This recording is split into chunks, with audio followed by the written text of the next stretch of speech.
that ability to show the receipt is actually the hard part of compliance. Coming up with a set of controls, coming up with a way to be compliant, that's actually, honestly, not that difficult. It's doing the work of provable compliance. You're listening to Data Revolution, the show about data, innovation, and economics in the rapidly changing cloud world. Hi, Janki. Hi. I heard that today you sat down with a couple of interesting people talking about some spicy security topics. Can you tell me a little bit more about what to expect? Yes, I did. I sat down with Jamie, who is our Chief Information Security Officer, and Chris Hill, who is the CISO at Avaya. Ooh, so two interesting figures. And what did you talk about? Yes. So for me, I'm not that well versed in the security space, so I found it really interesting because we dove deeper into the differences between security and compliance, how they're intertwined, and then also the difference between reliability and resiliency and how that ties into security and compliance, and then everyone's favorite F word. No. Yeah. No. Fedramp. Oh. Okay, Fedramp. I wasn't expecting it. So, well, I'm really looking forward to this episode, and I hope everybody will enjoy. I'm so happy to be able to sit down with both of you, two security leaders. I won't lie to you, I'm not that experienced in the security space. I've done one SOC 2 compliance with a startup and some PCI or fintech, so I'm really excited to hear what you two have to say. I've done some of those things too. I hope so. So I would love to just start with, could you just walk us through security, compliance, and the difference? And I'll let you go first, Chris. The company I'm with is Avaya. Primarily our products and solutions are contact centers. So we're driving customer experience for our customers ourselves. And in terms of that experience, some of the transactions, some of the dialogue, some of the interactions are primarily based around passing information back and forth between the customer and the business. During that relationship from start to finish, compliance is one of the fundamentals that underpins the trust between the customer and the partner, the client. And it's really the bedrock of how we treat that customer, their data, their privacy. So compliance for us allows us to set that foundation, establish that trust, and the customer interacting with the business, feeling that the way that their information is treated is either within their geographic or personally it's to the extent that they would feel respectful of sharing that. Sharing that information then drives that dialogue. If they don't have that trust from the beginning, they won't be upfront with passing over information about themselves personally. So for us, compliance establishes that foundation for that trust between the two parties. I think one of the things that's important for me anyways is being reductive and taking it down to the fundamental point at the bottom, which is compliance is like when you go to the amusement park, you have to be this tall to ride. If you can't do these things well enough, then that's no good. But you can be compliant without being actually secure. And I think that's the killer point that's underneath it, because compliance can be a checkbox exercise. And if you're doing a good job of security in general, with one exception, you have to keep the receipts of the work that you do.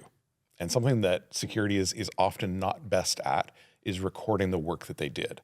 And that's the receipt, the proof that you are compliant.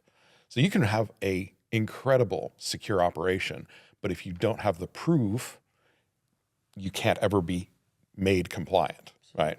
But you can do all kinds of compliance things and just be like, oh yeah, totally, that works, and get through the auditor, through the certification. But this is the floor. If you can't do at least this, then you've got no business doing your business. And that's the part that I think is the hardest to explain when you're talking about the costs of compliance. The cost of security is one thing, that's pretty understandable, but we have to go and spend, X tens of thousands of dollars having an audit done. Okay, well, what does that get for me? Well, here's a simple question. Hey, Chris, if I didn't have the compliance things that I've got, the certifications, the audits, the proof, would you be a customer? We would not, unfortunately, no. The work that Jamie's team does for us is a prerequisite. It's the work that they do establishes that foundation, and it allows us to then establish, again, that foundation of we can be trusted, but the compliance factor allows the customer to verify that, and ultimately their customer as well. So from an Avaya perspective, when we started the relationship with Aiven, one of the check boxes to at least start that relationship was, did they take security, both compliance seriously, and how did they come hand in hand? And working with Jamie and his team, literally from day one, that was evident that the security was there. So because the security frameworks, hygiene and posture was there, we knew then that the compliance would simply be built on top of that for us. And in fact, when we worked with Jamie and team at the very, very beginning, to step through that exercise was exceptionally simple because the team had established all of the cadence that was required for us to then build on our compliance. And in fact, during that experience, we actually, we learned some, differing ways to approach that as well. So it was great working with Jamie's team from that perspective. Absolutely. Yeah, and I think that also ties back to your earlier statement where you said it's also a lot of trust. So that trust was there. You knew that what needed to be there was there, and you had open communication. So with compliance today, it kind of comes in two forms. There's the compliance that I think you've heard Jamie talk about, PCI, SOC, ISO. They're all verified by an auditor. So we have to do a lot of continuous work in the background that is, Jamie will probably speak to this as well. It's work that's never seen and it's continuous. Compliance isn't simply there today, gone tomorrow. It's a continuous thing and has the infrastructure or the ecosystems evolve, and the business as well. The certification of that evolves with it. And then more recently, if you look at GDPR across Europe and DORA in the UK, they're more customer-affecting legislation. So there's even more emphasis and importance now on the teams that I run and Jamie runs to make sure those foundations are in place, because you're not verified by an auditor any longer. You're verified by a regulator. So the point where the regulator decides for some reason that you failed to meet that legislation, then unfortunately you can be prosecuted and fined. So you have to invest a huge amount up front and continuously along the way to maintain those foundations of both security and compliance, and they work hand in hand. And we can only be effective in that area when we're working with vendors, managed service providers. In the case of Aiven, a true partner in providing those services, if that's established from the very beginning. 100%. So, Jamie, you said one exception earlier. Yeah. What was that one exception? The one exception is keeping the receipts. And so what Chris was just saying about how effectively, as soon as you finish the last audit, the next one has already begun because you're in an observation period. And this is a very North American thing, but in North America, there's slogans on license plates. And the state of Missouri slogan is the show me state. And so the joke is all auditors are from Missouri because they want to see the proof. And that ability to show the receipt is actually the hard part of compliance. Coming up with a set of controls, coming up with a way to be compliant, that's actually, honestly, not that difficult. It's doing the work of provable compliance. So it's getting the receipt. It's honestly, it's right back to sort of the later end of elementary school. You know the answer to the math problem, but if you don't show your work, you don't get the marks. You don't get the Yes. marks, very true. And it's all about show your work, right? So, when Chris and I sit down and have conversation once a year, we're talking about PCI again. And I have to have been working on PCI for the last 12 months in order to be able to have that conversation with Chris and be able to say, all right, I haven't screwed up for 12 months. Look at me. And now I'm going to start not screwing up for the next 12 months. So bring those receipts and be provable. I think hitching on your point about GDPR and DORA, one of the other compliance certifications, It's not even a certification. One of the other compliance things that we do is HIPAA. Yep. HIPAA is a U.S. health information protection. And with HIPAA, there's no audit body. There's no certification body. It's a creature of U.S. legislation. And the only time anyone is ever evaluated for are they compliant with HIPAA is if they screw up. And then you're being dealt with by an arm of the U.S. government. And so when I think about are Aiven's services safe for HIPAA, the answer is always, am I prepared to wear an orange jumpsuit? And the answer is no. And that, interestingly, lets me set the bar with my boss, with the board, to say, this is how much we have to spend on doing compliance work, because I don't look that good in orange. Neither do I. Neither do I. Awesome. I have a follow-up question based on that. We started talking about security and compliance. Jamie, for you, how does that work operationally on the security side and your security team? Essentially, security is made up of 3 elements for us at Aiven. The first one is the compliance team, and they run these audit cycles. So we do multiple cycles, multiple certifications every year. They operate that machine. And in the background, they spend all of their time during those observation periods making sure that the receipts are being made, that they're being gathered, and that they're ready for the next audit. The other 2 parts of the team are essentially prevent problems from happening and discover when problems have happened. So a product security and engineering team that work to make sure that the product that we make available, the services that we make available to our customers, are inherently secure from the beginning. So in the marketing language, we've shifted left on security. I hate that term. But we're moving it into can you prevent the problem from occurring in the first place? And then the other major segment of the team is the detective team, security analysis and response. And their job is to keep an eye on things, because even when you know you've done good work, even when you've done that analysis, there's always somebody inventing a better mousetrap. And so we operate, for example, a public bug bounty program, which means there are security researchers all over the world who examine Aiven services in situ, and sometimes they find bugs because all this stuff is software written by humans. There's going to be bugs in it. They find the bug, we compensate them for their work, and then we fix it. Not everybody is a good security researcher. There are some genuinely bad people out there, and they're often banging on the door trying to figure out if there's a problem. And so that team is there in a surveillance mode. They're the people walking the perimeter, guarding the edges, making sure that things are the way we think they are.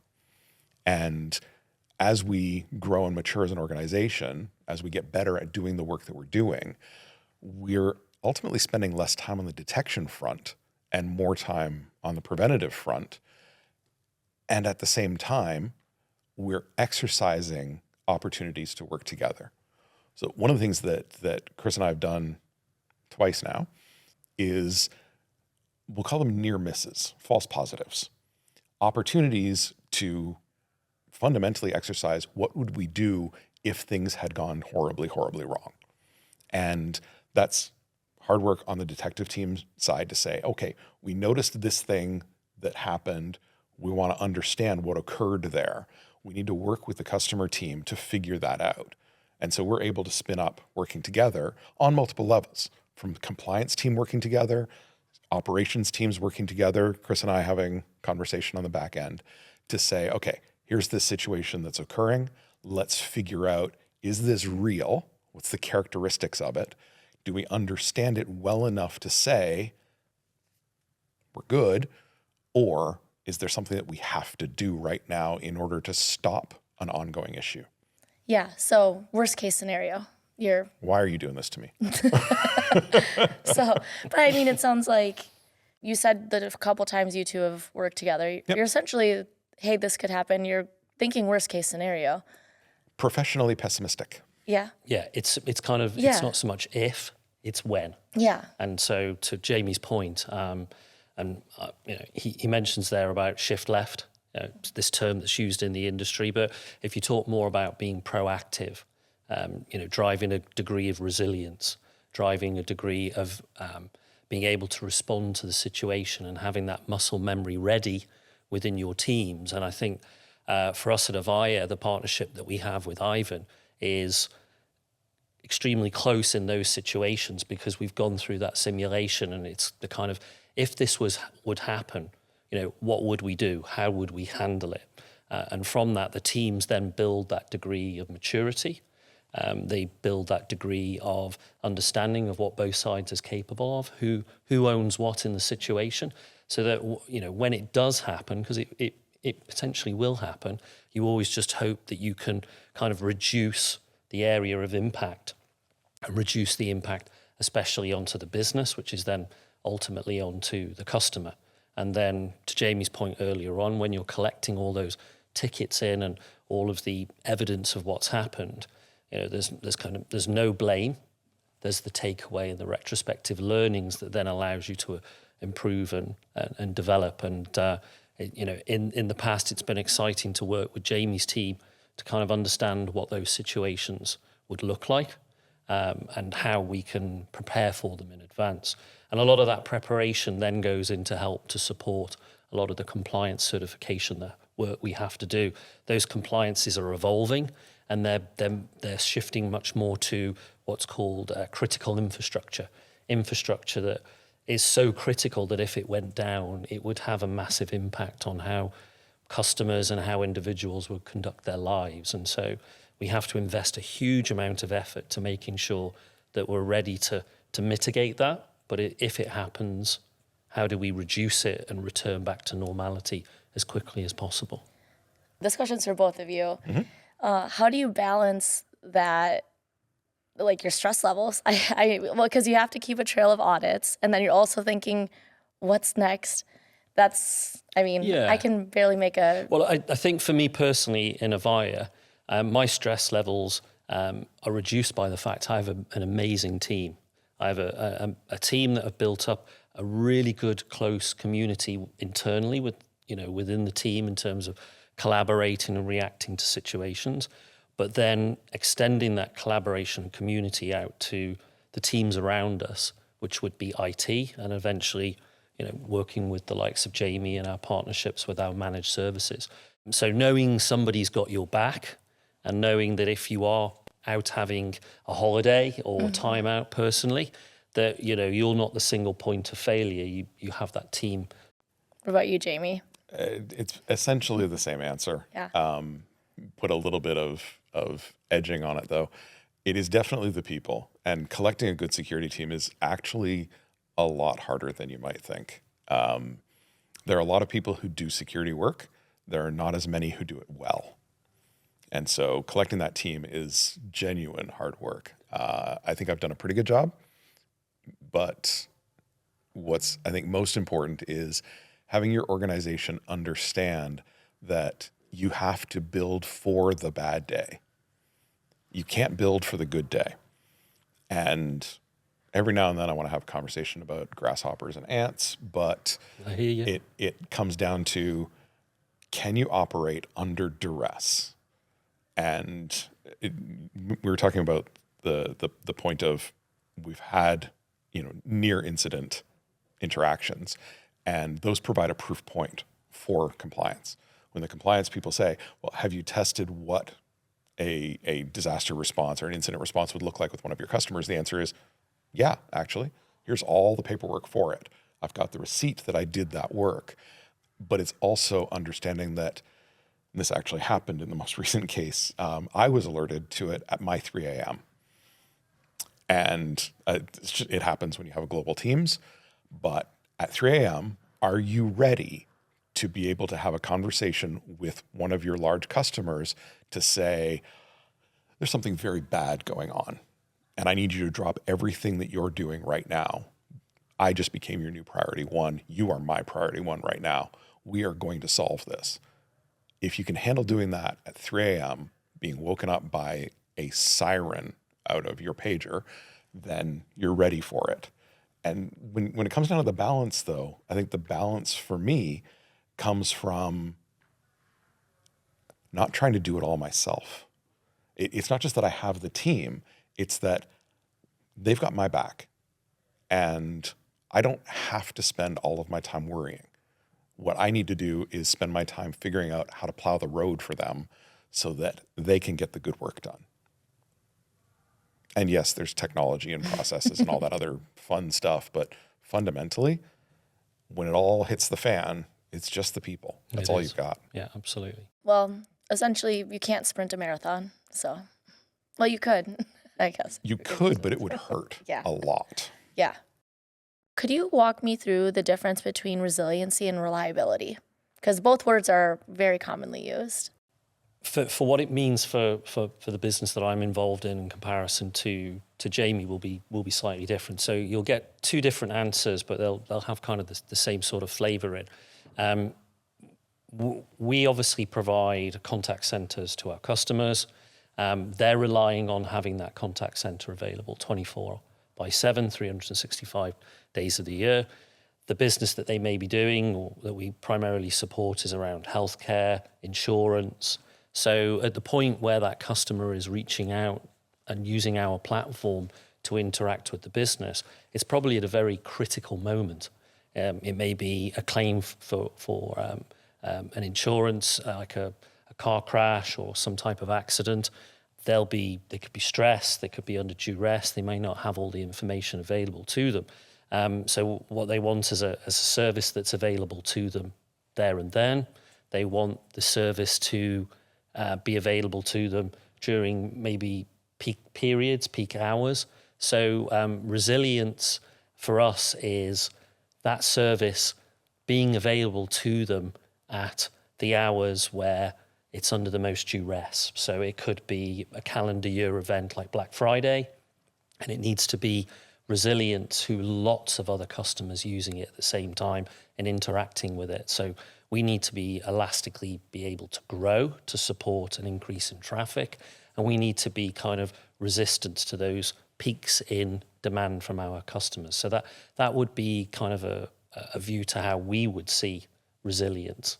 And then we kind of need to scale as well back at some point when the demands reduce or the impact on the need for the system to be available reduces, so we can then scale back down again. So there's like a positive factor and there's a reducing factor as well. And the scaling down allows us to effectively manage our business costs as well and operational finance of the cloud platform. So that's kind of one view from our customer perspective. So a quick question I have based on what you just shared. So essentially, you're preparing your security team for those peak moments because of all that data coming in. Yeah. Okay. I just wanted to clarify for myself. with the security team, how it ties together. Yeah, well, we tend to use observability platforms, which are just platforms that are eyes on glass that look at how the health of the system is. So if you're in a hospital, you're in a hospital bed, you have a heart monitor hooked up to you. It's looking at your blood pressure, your heart rate, etc. So we have the equivalent of that, looking over both the infrastructure of the platform, but also the security resilience of it as well. And those platforms tell us indicators of what's going on, whether it's a positive indicator or it's a negative indicator. And some of those negative indicators could be threats, and those threats can potentially turn into incidents. So we're continuously monitoring the health of the platform, not just in terms of availability to the customer, but also our resistance and resilience to external threats that we may perceive from threat actors, otherwise known as hackers. Yeah. Awesome. Thank you. Yeah, Jamie? So you were right when you initially said we have a slightly different view of things. Talking about reliability first. Reliability is summarized most easily as, is Aiven running? And that's a fundamental question that I don't want Chris to ever ask. I want Chris to just know Aiven's always running. And people get caught up in that availability percentage number, 99.99% available. Well, what does that mean? That means you've got about 51 and change minutes per year that you're allowed to be down. That's not very long. You want to go to 5 nines? Now you're down to 5 minutes and 13 seconds. Yeah. That's it. Yeah. That's all you get to be non-operational. So when you think of Chris's perspective, he has a whole application stack with underlying data infrastructure that he needs to keep running. And there's an expectation, I'm sure, from at least one of your customers, you're only going to make a mistake for a maximum of 5 minutes per year. That's a high standard. That's table stakes. Resilience, my version of it, is it's understanding what the characteristics of the system are as it's put under pressure and forced to degrade.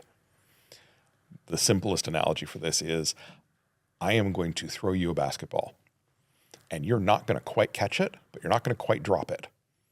How long can you keep it from actually dropping, and can you successfully recover? Both holding onto the basketball and your own balance. That's the resilience characteristics of what you're able to do. And understanding those so that you've got predictability. As things start to degrade, can you keep it well enough balanced until you can bring it out of that degraded mode into a fully functioning mode again? And understanding, what does it take to get into that degraded mode? What does it take to get out of that degraded mode? That's understanding resilience. And you've got to do that all with either 5 or 50 minutes. Yeah, well, that's juggling. You're juggling. That's all we do. You can't drop it, but you can't just hold it. Mm-hmm. So, and I'm a terrible juggler. So you're lucky Jamie is the CISO of Aiven and not me. Another question I wanted to ask Chris was, as a CISO, what's on your wish list that would make your life easier? It would be for yourself, your internal team, and something from Aiven. Yeah, it's a super question. I think one of the, if you want to call it KPIs, or one of the requests that we're getting a lot from our customers today is they trust us when it comes to security and compliance, but they want to be in a position to verify. Now, where we own the application stack, whether that's the microservices, whether that's the infrastructure, that's within our remit, because we're the caretakers, we're responsible for governing those platforms. But where we then use a shared responsibility model of executing some of that workload with other vendors, whether it's with our cloud providers or our managed services in terms of Aiven, we have a shared responsibility model that then extends outwards. So I think one of the asks from our customers is visibility to how those platforms are performing, how secure they are, how is that security established, how is it maintained, if there are incidents, how or when have they occurred, and how long has it taken the teams to respond. So as we're asked that question, ultimately in that shared responsibility model, we'll be asking the same of Jamie's team. We've discussed earlier that we've had some, if you want to call them incidents, but we've had situations that we've had to share in terms of responding to a security event. And I think that's really started that journey off already. So we get a great degree of visibility into what the events look like. And it's just a case, I think, going forward as building on that and being able to share some of that insight, not all of it, but some of it with our customers as part of a holistic view of our security of our own platform as the customers are engaging with it and consuming it. Yeah, and I feel like we're also in an age, people just do want to know more and more. They want to know what's going on, where their information is. So that's a great wish list. I think the driver there is people are to some degree a lot more security savvy these days. The environment has changed around. There's a growing threat in certain areas on your own personal data and your own personal devices. And so I believe it has kind of modernized our thinking of it. And you're starting to see to some extent that flowing into the business situation where the customer is demanding that type of respect of their data, how it's used, where it's used, is it secure, etc. Yes. Sometimes I get spam email and I don't know how I'm getting it. Exactly. Yeah. So, the bane of us all, spam. Yeah. So same question for you, Jamie, but what's something that you want to be building for Chris or many others, right? What's on your wish list that you really want to make happen? 2 major pieces. I think one is something that Chris and his teams have already started working with us on, and that's give us some insight into where you are going to expect us to be in the future. So we had actually a fantastic meeting where Chris shared his compliance expectations for the next year or two.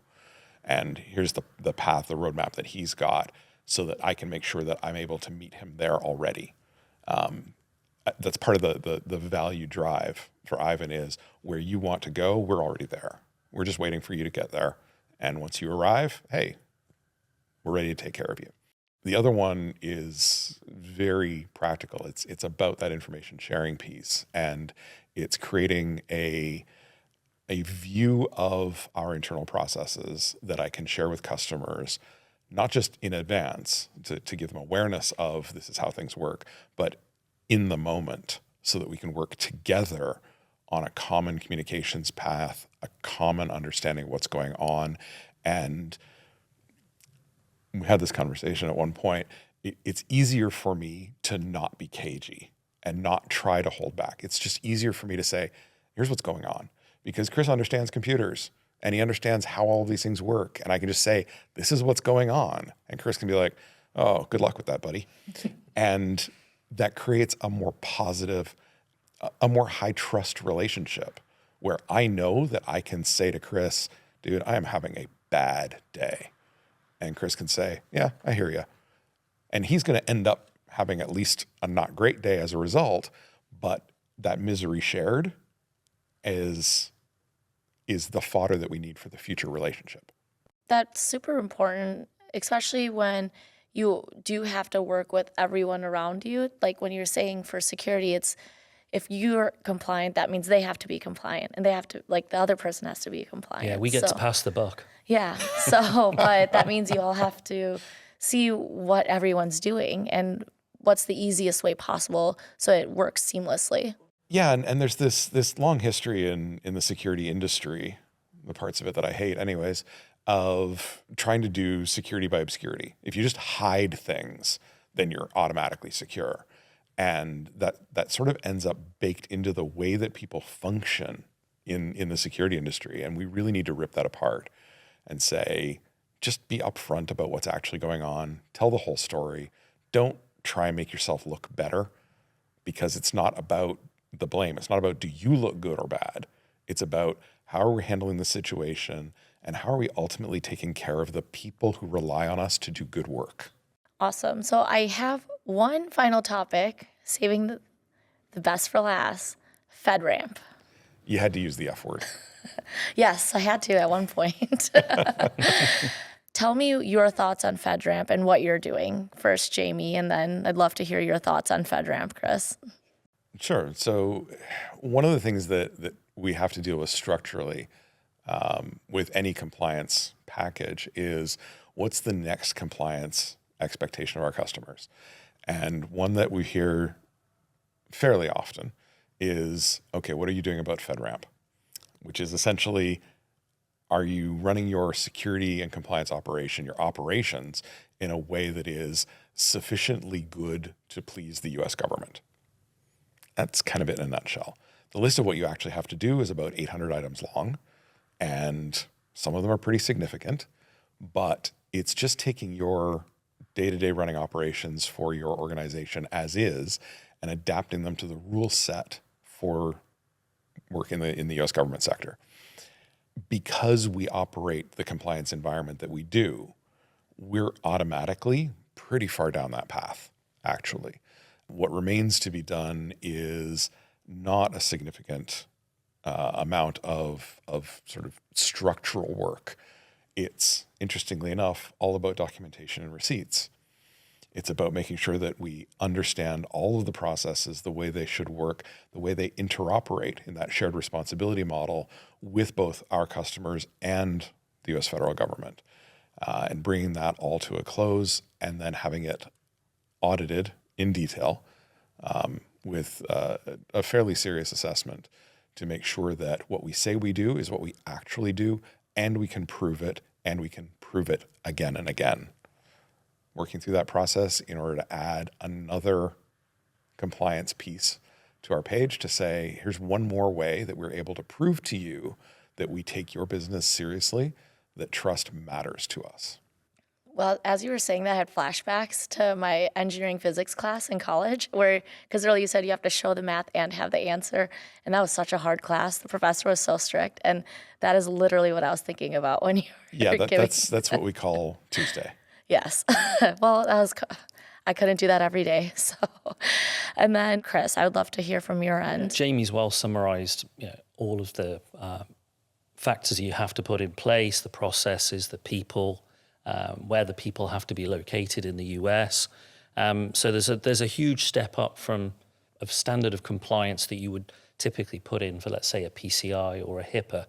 I think for us, we're kind of in the middle because we're partially dependent upon the work that Jamie and Jamie's team will do, and we will inherit that. And then we have to scope in all of that hard work into our platform, along with some of the other vendors and providers that we work with, primarily Google and Azure. And then it's the repeatability of that and the maintenance of it and making sure, year on year, as we introduce feature changes into the product, that we remain and we continue to meet that standard of compliance that's required by the federal government. And it requires a huge investment, both of time, people, and process to continue that. And I think for us, the challenge will be, once we've established it, it's primarily maintaining it as well. That's the case with all of the certification pieces. If I don't maintain them, you're not going to be happy with me. No, unfortunately not. No. Like, not happy at all. And I think there's something fundamental in there, which is once you've made the decision to become compliant with any given standard, you're now wedded to that standard for the remainder. And if you're not prepared to actually stay compliant, you probably shouldn't have tried in the first place. And that's always an interesting conversation to have, to say, this is very much like parenting. You are now on the hook and you've got no idea when it's going to stop, and you have to adapt as things change around you. I have a question for both of you. I'm not familiar. Does security, the job family, or just security in general, have a logo that's universally very known and used? Like your database, I'm used to the database logo, analytics, or observability, the magnifying logo. Is there a logo? It's probably the brick wall on fire. It is, the brick or wall the shield, maybe, yeah. I was like, the infinity sign might be nice because it feels like you're just going and going and going, That's looking just for not supporting my emotional well-being. I know, but I, as you're saying it, I kept thinking like a merry-go-round or something that kept going, and I was like, is there like? I feel like that'd be a great logo for security. It's that tie back to the resilience piece. It's understanding what happens when things go wrong, because as Chris said, they do go wrong. Over the course of 30 years I've been doing this, I've been involved in more than just one or two catastrophic, nobody's going home for the next few weeks kinds of problems. And that's just a day that ends in Y when you work in this part of the organization.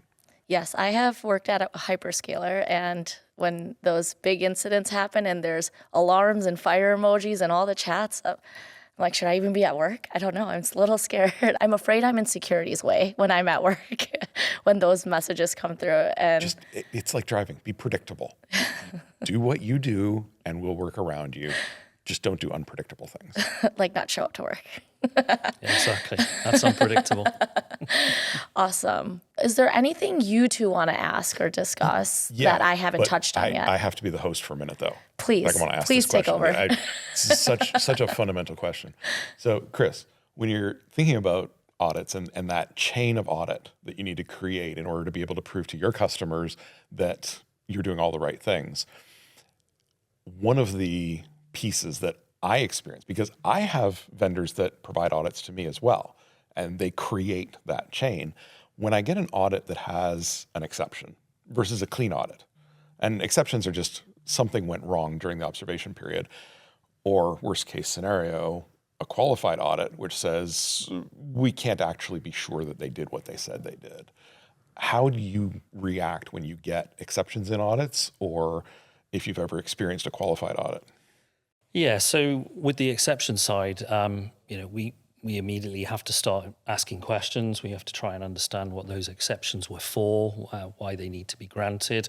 And obviously, to your point, you're kind of a prerequisite to us successfully stepping through the audit phase and coming outside compliant for our own product. So at a bare minimum, we don't really want exceptions by any stretch of the imagination, and we certainly don't want an unqualified audit. For us, that would be asking extremely or proposing complicated questions that are ultimately, we're going to have to carry towards our customers. And in working with Aiven from the very beginning, and working with Jamie's team, it was evident in how the team approaches compliance that it was very, very unlikely that we would be in either of those two situations. And if we were, an exception would be for a valid reason, and there would be a plan behind it. And as we worked at the very beginning of the relationship through PCI, the nature of our business actually drove a level of PCI that was required above what is typically standard. So we actually brought a challenge to Jamie rather than the other way round. So we created an exception scenario for him without, politely asking him if we could do so.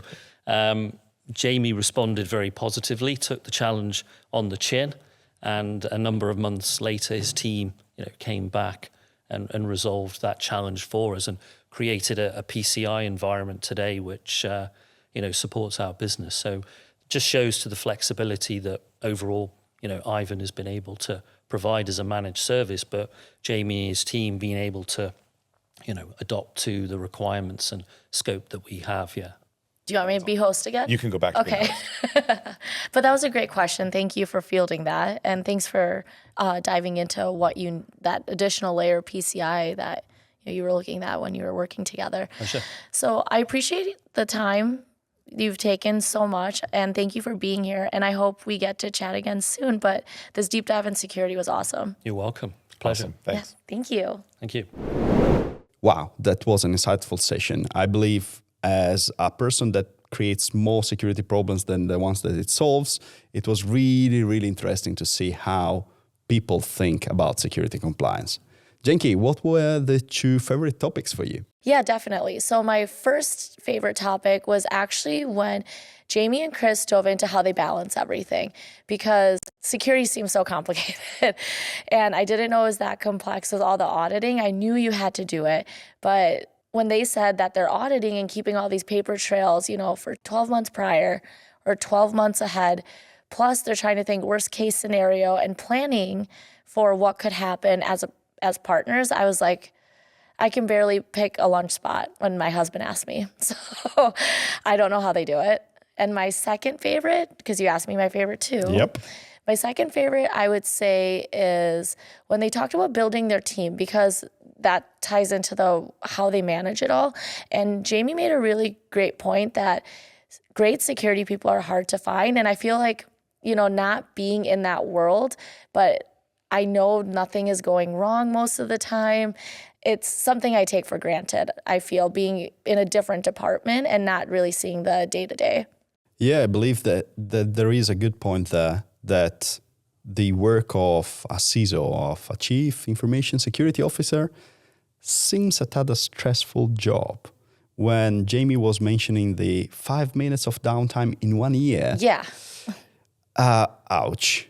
I believe that is a critical idea to have in the back of your mind. And the criticality can only be diminished if you have trust in your team, if you delegate. As I believe both said, you need to try to avoid being the single point of failure of a situation.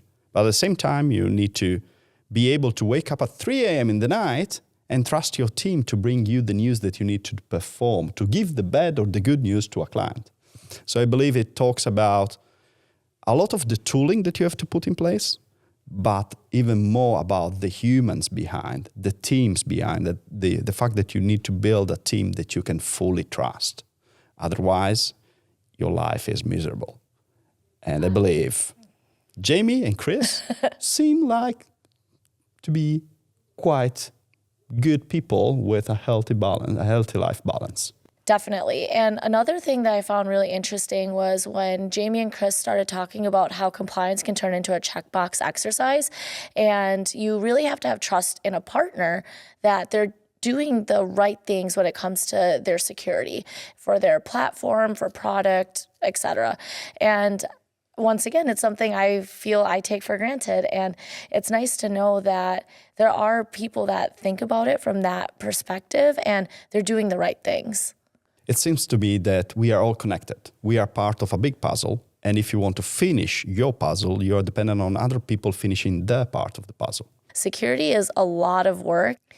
And the example I really liked that we discussed was when you're doing a math problem, you have to show the work, right? Like he said, you can't just give the number. You have to show the work. Yeah, I believe security can be complex. Security can be easy. Security needs to be done no matter what you do to provide a trustable service to your clients and the clients of your clients. So Janki, thanks a lot for sitting with Chris and Jamie, and thanks a lot for sitting with me. Of course, I'm always happy to, Francesco.